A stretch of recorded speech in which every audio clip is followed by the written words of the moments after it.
Okay, so this is our video over function inverses. And I'm going to do, like I did on the last one, I'm going to just go through the assignment and just try to help you. This one's the assignment's a little bit different than the last one, so I'm going to do my best to help you on this video. So the first thing that we address on the assignment here is just the basics of what inverse means when you have functions. And the basics of it is you take your x and your y, that would be like your ordered pairs that make up your function, and you switch your x and your y's.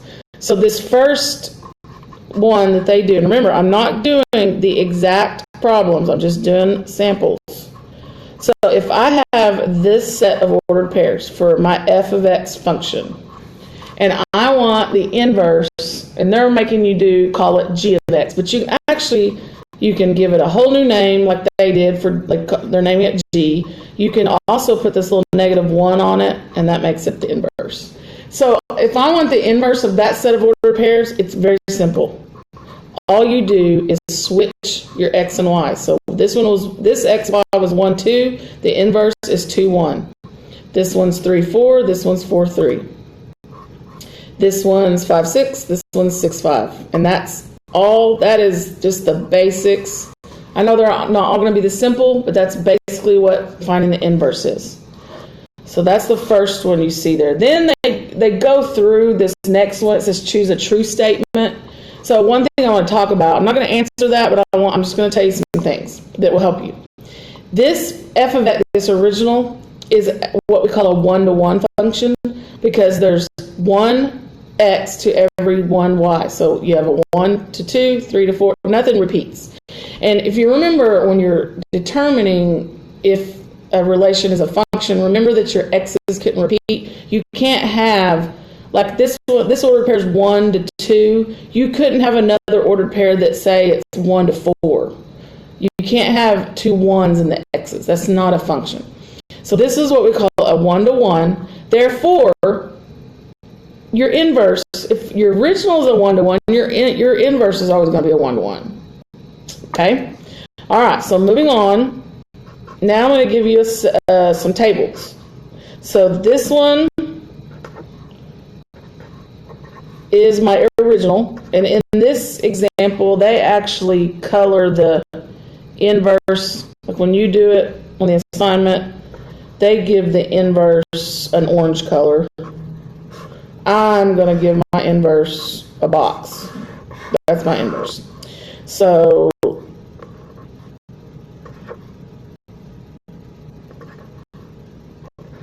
okay, so we got these two tables. And then remember, this one's the original, this one's the inverse. Okay, so then they want you to answer some questions. So what does A equal? What does B equal? What does C equal? So you go and you look, well, go find A. A is over here. I don't know what A is, but remember, this side's the inverse of this side. So wouldn't A have to be 1?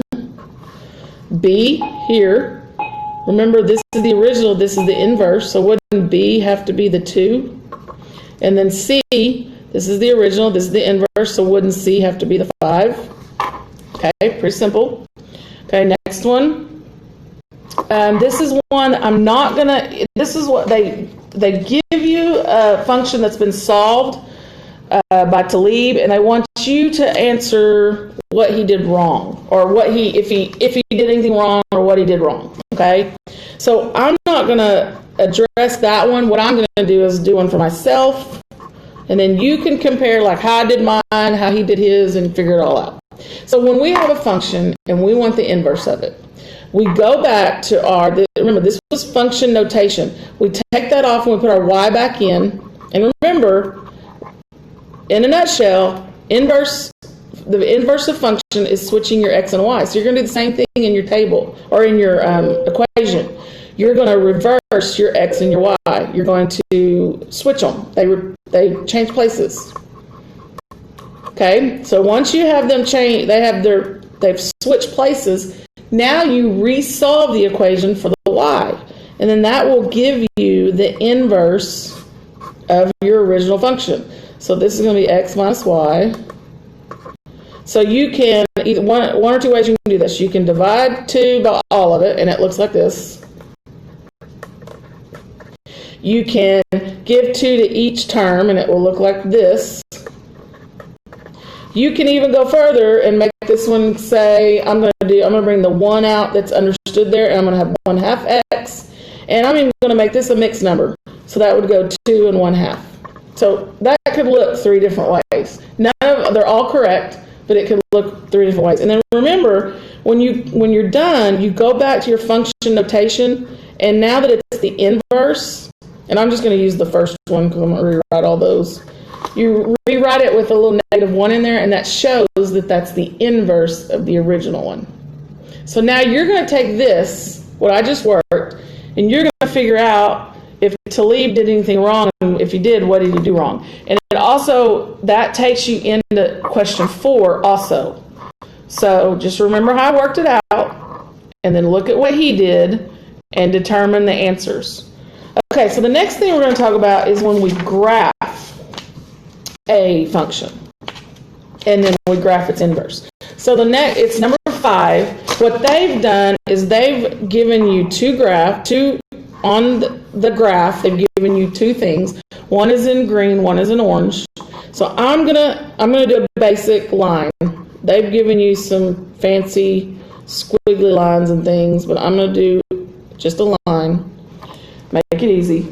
So notice because I'm drawing my graph, but I am identifying 2 ordered pairs. So my suggestion, when you look at those graphs, maybe identify 2 ordered pairs on, decide if you're going to start with the orange one or the green one. They haven't really told you which is which, so you just pick one as your original and the other as your inverse. So you determine ordered pairs on your whatever graph you're going to do first. So my ordered pair of this point is 1, 0. Ordered pair of this one is 0, -1. So remember what we said about the ordered pairs. I'm going to call this my f of x, and then now I want my inverse graph. So all I do is reverse the ordered pairs. So now I need a point at 0, 1, which is right there. That's the point 0, 1, and then a point at -1, 0, which is right there. And now I have an inverse line. Now, another thing we're going to learn in Algebra 2 is you have what are called parent graphs. So if you're talking about a line, the parent graph of a line is the perfect line that goes through the middle of the page, or the graph, right through the origin.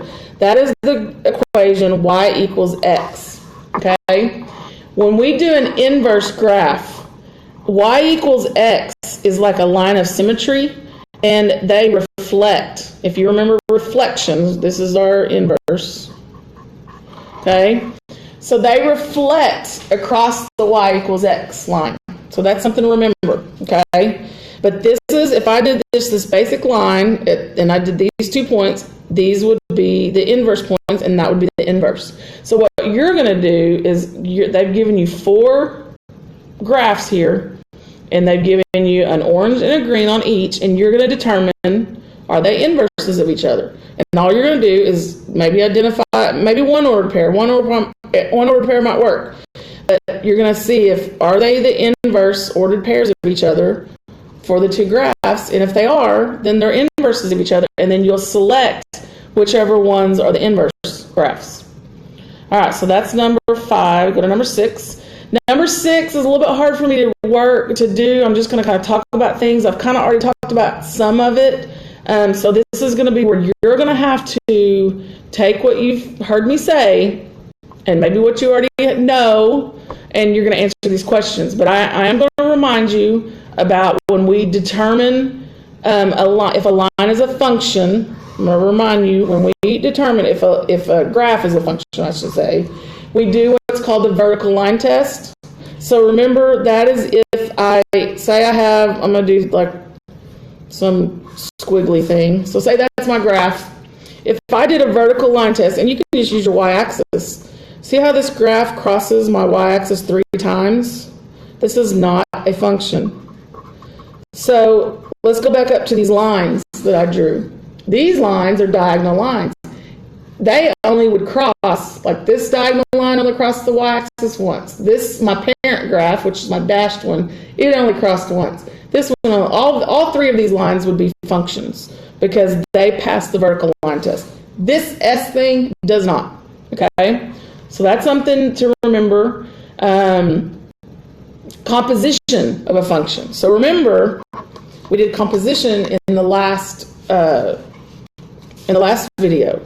So I'm going to give you two graphs, or two functions, sorry. 2x is the original function. This is the inverse of it. I'm not going to go through the steps to show you how I got that, but that's the inverse. So if I do the composition of these two graphs, which means I'm going to do f of the inverse of x, okay? So that means my inverse goes inside my original. So my inverse is x over 2, and it's going to go inside. Remember, it substitutes into the x, so it's going to go in like that. And then if I work that out, what's going to happen? My 2's are going to cross cancel, and look, I'm just left with an x. So I'm just going to show you that, and there's going to be a problem on there that maybe you can answer, okay? And one other thing I want to talk about this page is when we're talking about an ordered pair, an x and a y. Remember, all your x's, say you had a bunch of ordered pairs, they are your domains.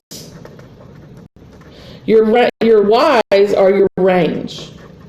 So if that's my original ordered pair, and I know I didn't give you any numbers, but I'm just saying, if those were numbers there, that's my original.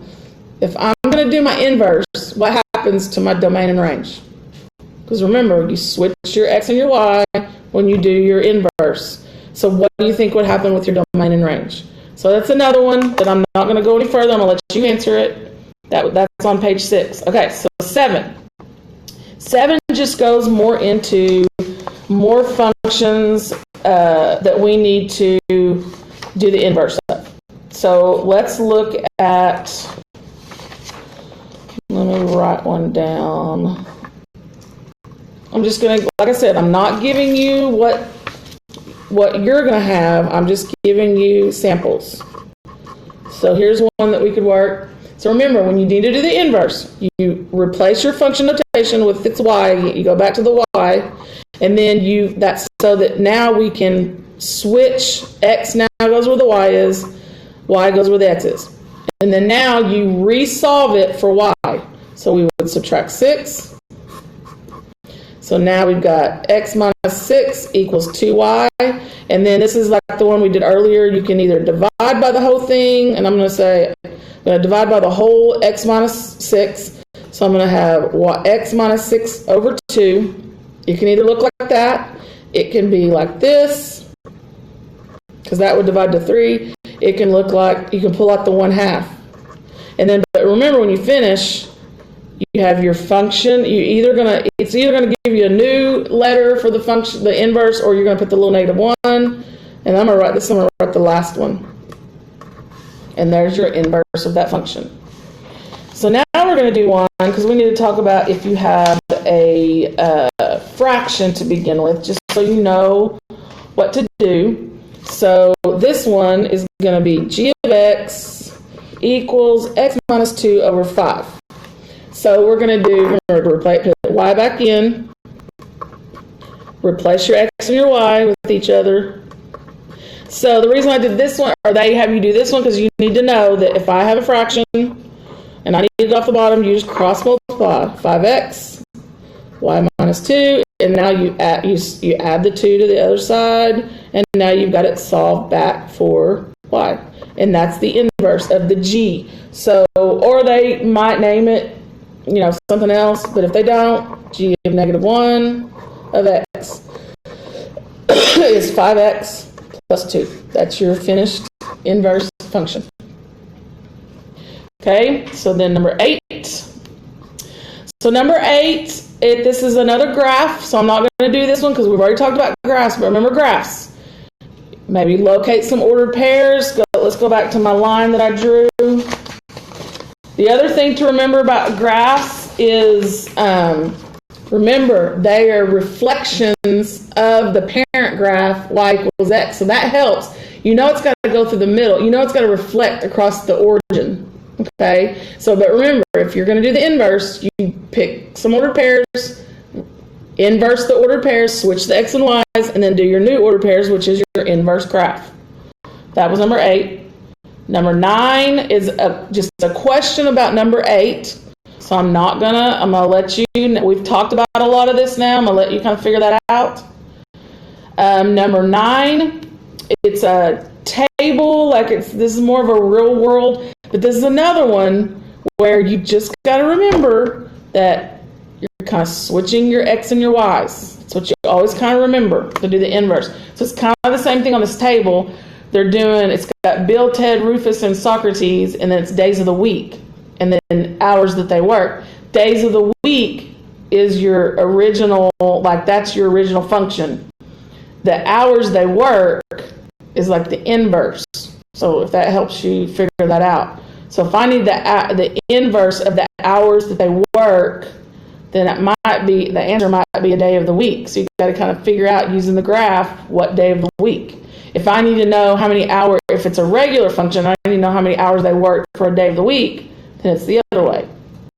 So see if you can figure that one out. The last one is it's a real world. It says Danica concludes the following functions are inverses of each other.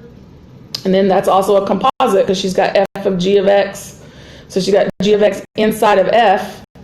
So it says, do you agree with Danica? Explain your reason. So basically, you're going to use what we've talked about to answer this. It says, compare your response to the sample response above. So there's a sample above that you can kind of read. What did you conclude in your explanation? So I want you to kind of figure this out. So you've got to start thinking about this stuff on your own, okay? So I'll help you with some of it, but I'm going to make you kind of do some on your own.